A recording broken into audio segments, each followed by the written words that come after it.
कम से कम अभी तक जानकारी बहुत कम है, जागरूकता बहुत कम है। जी हाँ, हम बात करेंगे न्यूट्रीचार्ज डीएचए के बारे में, और कुछ ऐसी जानकारियाँ आपके लिए हम लेकर आए हैं जो शायद अब तक आपको पता ना चली हों।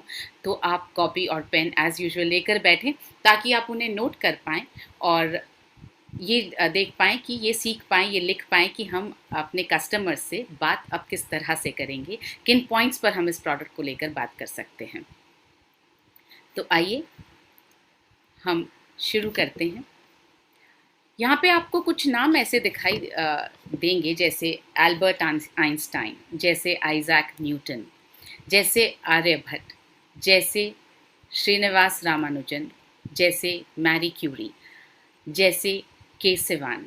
ये सब ऐसे नाम हैं जिन्होंने भारत का नाम दुनिया भर में रोशन किया है, जिन्होंने अपना खुद का नाम दुनिया भर में रोशन किया है। और इनमें समानता क्या थी? जैसे न्यूटन ने जो थियोरीज निकाली, या जो श्रीनिवास रामानुजन ने जो इन्वेंशंस किए, जो मैरी क्यूरी ने किए, जो के सिवान इतने फेमस हुए कुछ वक्त पहले, इन सब में समानता क्या है? इन सब में समानता है कि इन सब का ब्रेन बहुत विकसित था। ये सब बहुत ज़्यादा इंटेलिजेंट थे। अब हम इतने इंटेलिजेंट नहीं हैं, मगर हम ये ज़रूर चाहते हैं कि हमारे बच्चे बहुत इंटेलिजेंट हों। आप सबके अपने बच्चों के लिए कुछ सपने हैं। आप सब चाहते हैं कि दुनिया भर में आपके बच्चों का नाम हो। आप चाहते हैं कि आपकी पहचान आपके बच्चों से बने। तो ये चमत्कार होगा कैसे? जी हाँ, व्यक्ति की इंटेलिजेंस जो है वो उसके ब्रेन में होती है, जिसे हम मस्तिष्क कहते हैं। तो अगर ब्रेन में इंटेलिजेंस होती है तो हमें ये देखना पड़ेगा कि इस ब्रेन का विकास होता कब है और किस समय होता है। तो ये ब्रेन जो है, जब हम दुनिया में आते हैं उससे पहले ही हमारी माँ के गर्भ में विकसित हो जाता है।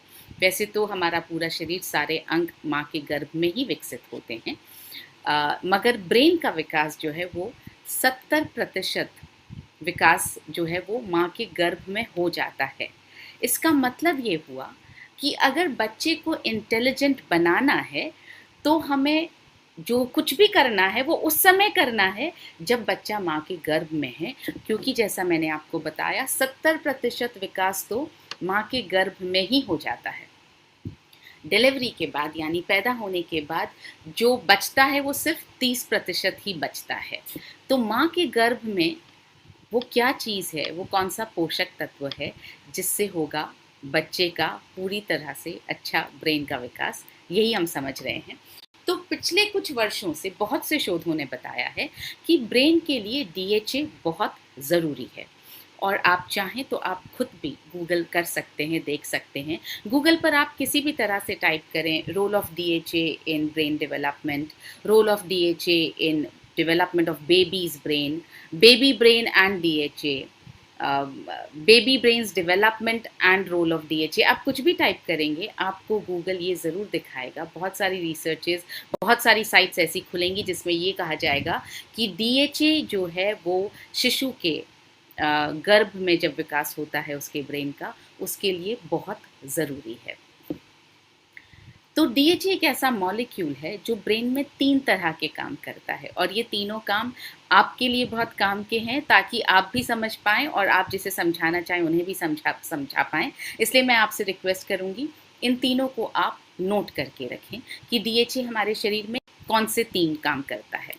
पहला काम जो करता है वो करता है ब्रेन का विकास। जी हाँ, विकास यानी ब्रेन को बनाने का काम करता है, और वो करता है माँ के गर्भ में। जैसा आपको बताया 70% विकास जो है वो माँ के गर्भ में हो जाता है बच्चे के ब्रेन का। तो पहला काम करता है ब्रेन का विकास। दूसरा काम जो वो करता है, ब्रेन को सक्रिय बनाता है। यानी ब्रेन का विकास हो गया और उसके बाद में ब्रेन सक्रिय कितना रहेगा, एक्टिव कितना रहेगा, काम कितना करेगा, जिसको हम बोलते हैं दिमाग चलेगा कितना, वो काम भी डीएचए ही डिसाइड करता है, डीएचए पर ही डिपेंड करता है। डीएचए ही ब्रेन को सक्रिय बनाने में मदद करता है। और तीसरा काम जो करता है वो ब्रेन का रख रखाव करता है। यानी जितना बन गया, जितना सक्रिय हो गया, उसको मेंटेन भी तो करना पड़ेगा।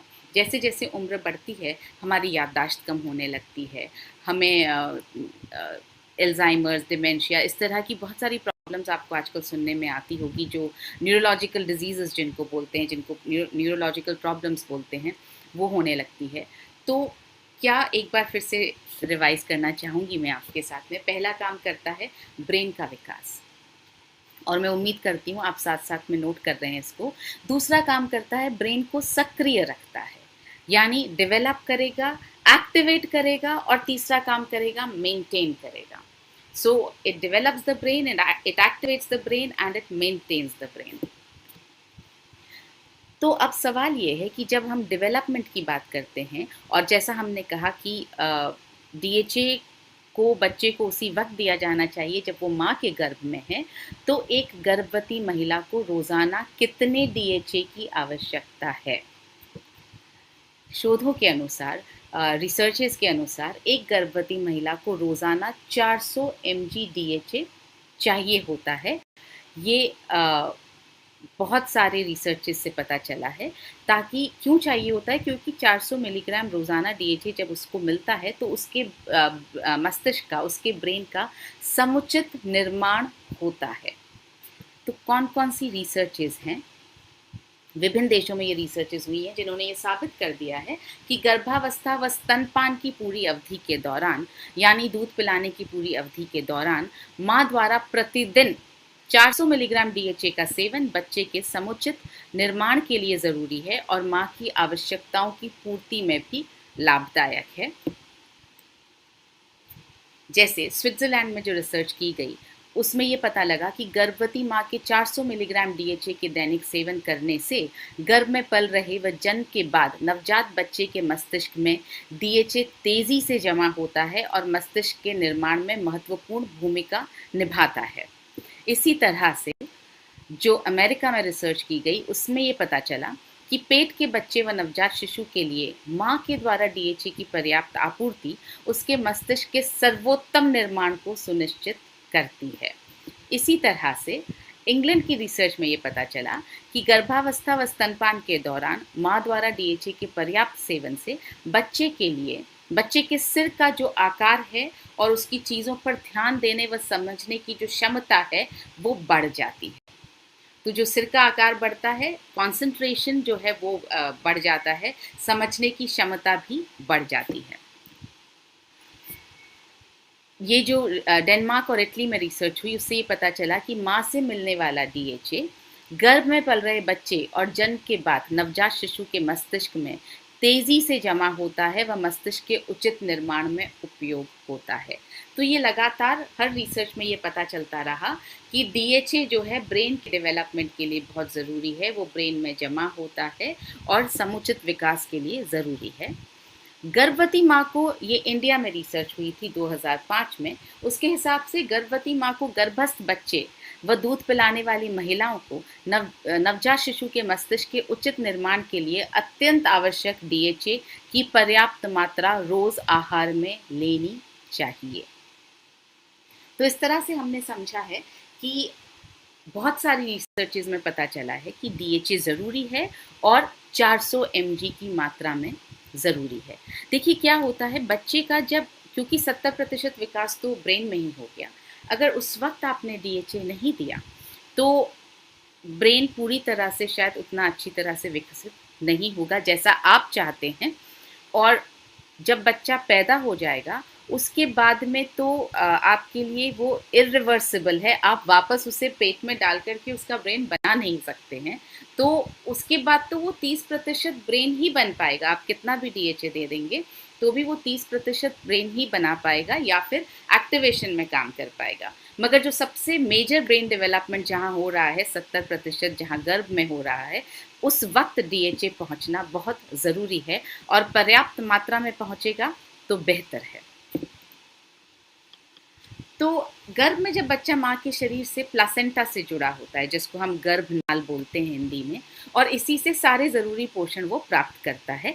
तो जब माँ डीएचए लेगी तो माँ के रक्त से डीएचए जो है प्लासेंटा द्वारा बच्चे तक पहुँचता है और उसके ब्रेन के विकास में मदद करता है।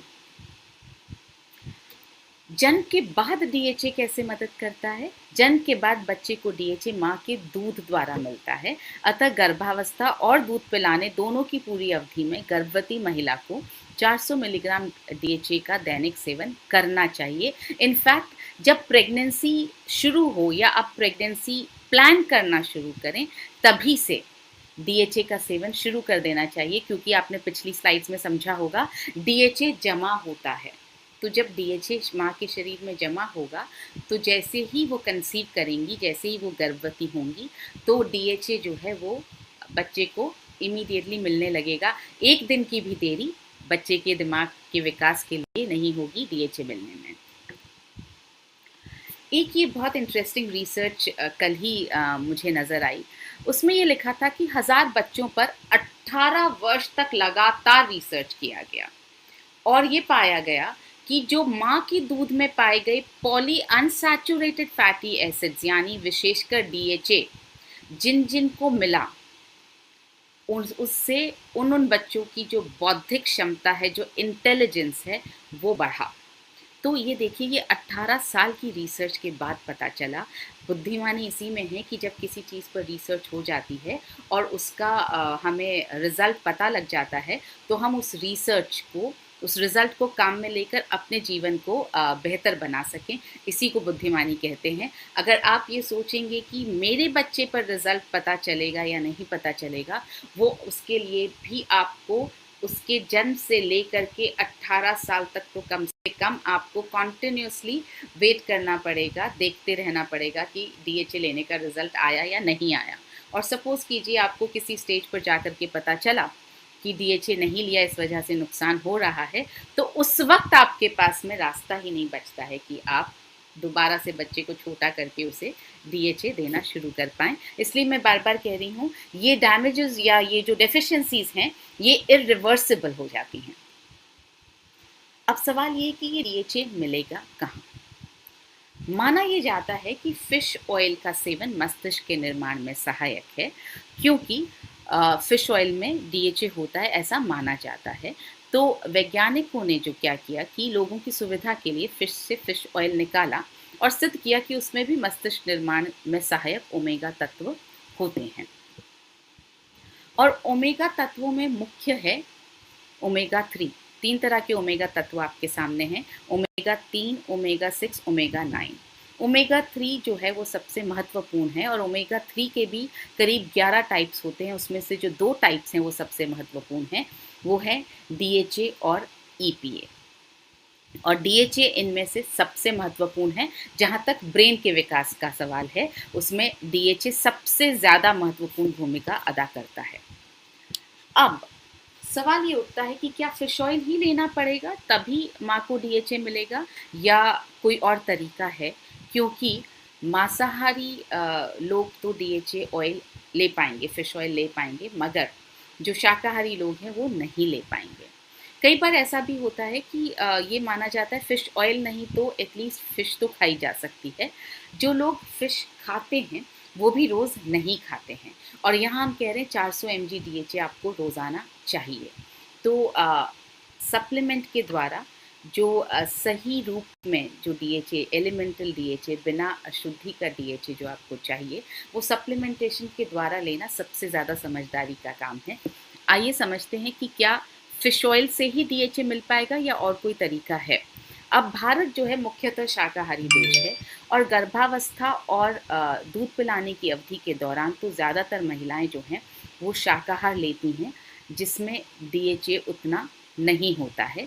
तो शाकाहारी गर्भवतियों और उनके बच्चों को जो है आहार से डीएचए पूरी तरह से नहीं मिल पाता है। मोर ओवर, मछली का तेल मांसाहारी है। बहुत सारे समुदायों में मांसाहार वर्जित है। चाहे आप बोलें कि एक कैप्सूल में भी बंद है तो भी अगर उस पर रेड डॉट लगा है, मांसाहारी तेल भी है जो पेट में जा रहा है, तो वो वर्जित होता है।